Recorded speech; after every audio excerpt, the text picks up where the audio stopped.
So I just found out that one of my all-time favorite players does not tip his Uber drivers. But I was pleasantly surprised at how the internet responded. And the best part of this story is that it has a happy ending. So, over the weekend, it seems that Hugh Douglas ordered an Uber during the Phillies playoff game. For those of you who don't know, Hugh Douglas was an absolute monster. I loved him because he was an undersized defensive lineman, and I too was an undersized defensive lineman in middle school. And my middle school brain thought, man, Hugh Douglas looks so little out there. If he can make the NFL, I can too.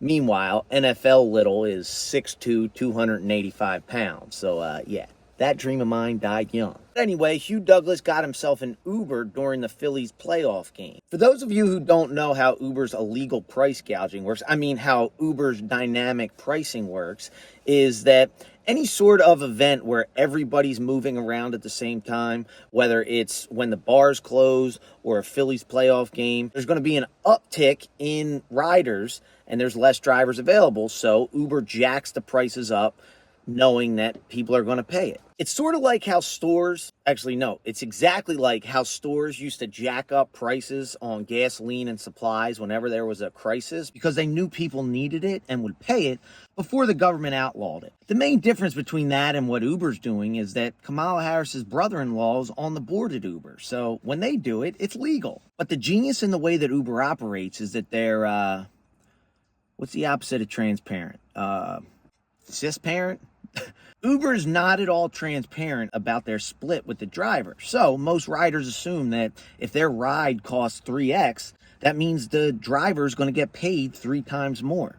And that is almost certainly never the case. And I think that's important because I've heard time and time again people say, I hate paying that much for an Uber, but at least it's going to the driver. And I'm sure, I hope, that's what Hugh Douglas thought when he posed this question to Twitter, formerly known as X.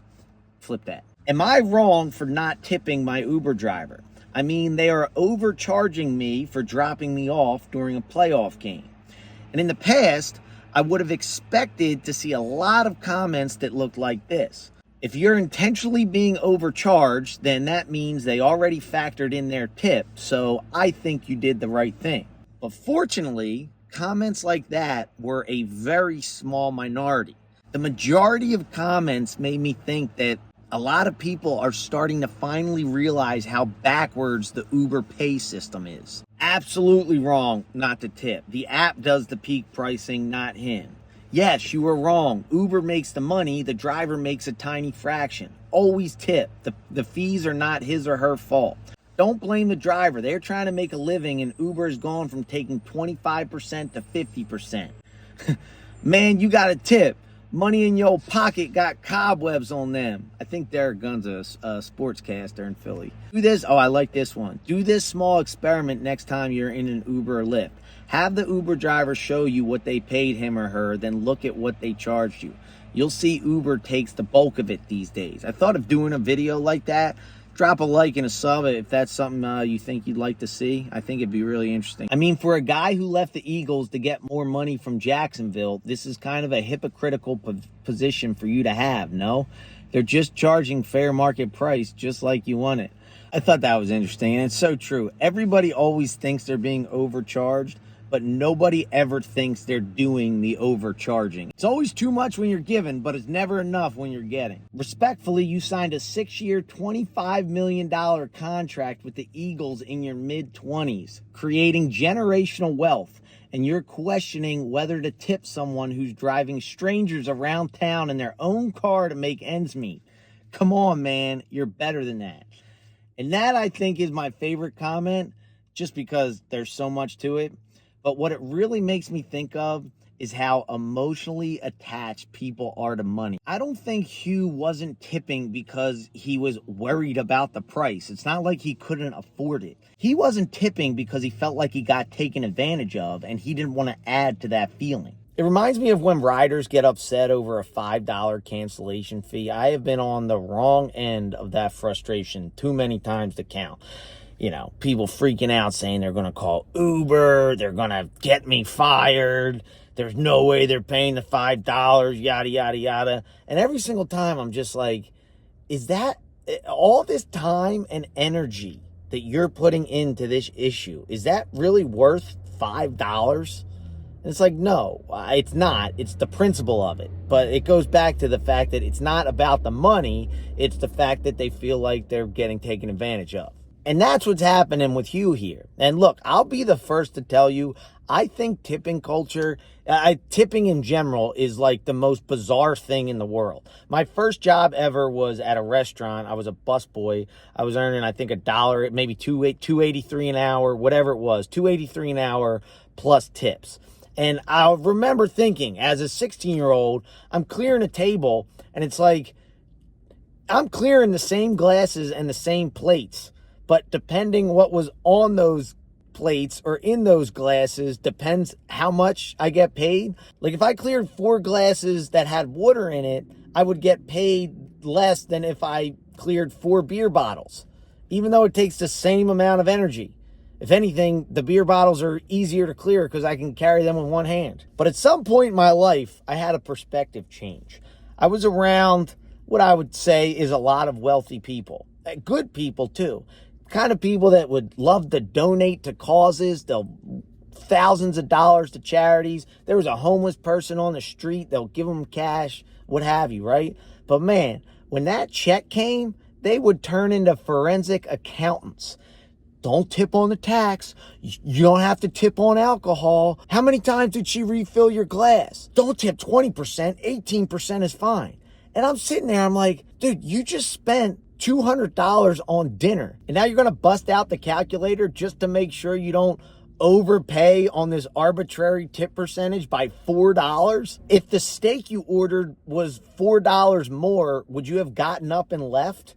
No. But for whatever reason, pockets get so tight when it comes to giving it to another human being that's working. And then on the flip side, one time I was staying at a hotel with a buddy, and as we're checking out, he left like $5 or $10 on the dresser. And I was the one that was like, dude, you don't have to tip the cleaning service. What a waste of money. There's no reason for you to do that. And he said something along the lines of, why would I not?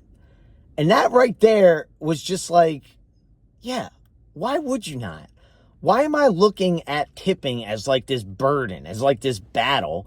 And instead, why don't I just look at it as a way to give? It seemed like such a easier way to live the way my buddy was doing it. And look, I know, watch your pennies and your dollars will take care of themselves. I get that. But I'm telling you, I would just see so many people get so upset and so worked up, myself included, over tipping. And in the long run, I just feel like it's easier, spending $4 or $5 more on the dinner bill or in the Uber and being happy. It feels good knowing that you're being generous. I mean, take this Hugh Douglas situation. Let's say, hypothetically, we're talking about a $100 Uber ride here, which, that might have been the case, being that it was a Phillies game. If Hugh Douglas went to order the Uber and instead of $100, it was $105, do you think Hugh Douglas would be like, oh, not going to go to the Phillies game today. That $5 is going to break the bank? No, he would still go. So what's the difference between paying $105 for an Uber or paying $100 for an Uber plus a $5 tip? The difference is Hugh Douglas feels like he's already getting taken advantage of. It's almost never about the amount. It's about the feeling of getting taken advantage of. And when people don't tip, it's their way of saying, you're not taking advantage of me anymore. But fortunately, the comments section came through and shed a little light to Hugh Douglas, saying that, hey, it's not the driver that's doing that to you. And this is the best part of the story.